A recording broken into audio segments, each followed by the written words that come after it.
History is supposed to be our teacher. It should show us the past, the good and the bad. We learn from mistakes, or at least we're supposed to. But what happens when history is written by only one side? What happens when that side hides its own crimes? We get a distorted view. We get a history that favors the powerful. That's what happened with Europe and Africa. European history books for a long time told one story.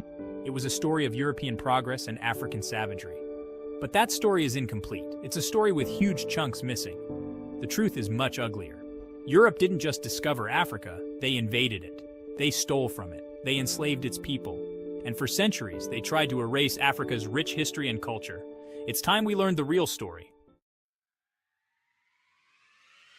For years, European history books painted a specific picture of Africa, a continent stuck in time, a continent without a past. This narrative served a purpose. It justified colonialism. It made it okay for Europeans to take what they wanted. The truth is, Africa had civilizations that rivaled any in Europe. Great empires rose and fell. Art, music, and literature flourished. Africa was a vibrant continent, full of life and innovation. This is the history that was hidden. This is the history we need to uncover. European powers descended on Africa like vultures. They weren't there to help or to trade fairly, they were there to take. Gold, diamonds, rubber, ivory, anything of value was stripped from the continent.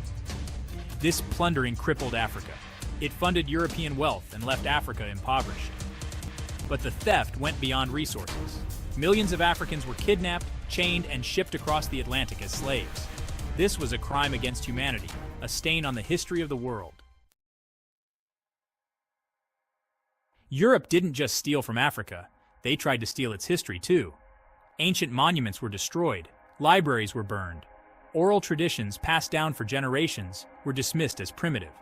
This was a deliberate attempt to erase African identity. By pretending that Africa had no history, no culture of its own, Europeans justified their own actions. They could claim that they were civilizing the continent, when in reality, they were destroying it. It's time to acknowledge the truth.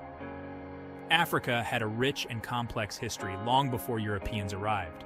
It's time to celebrate that history and to learn from it.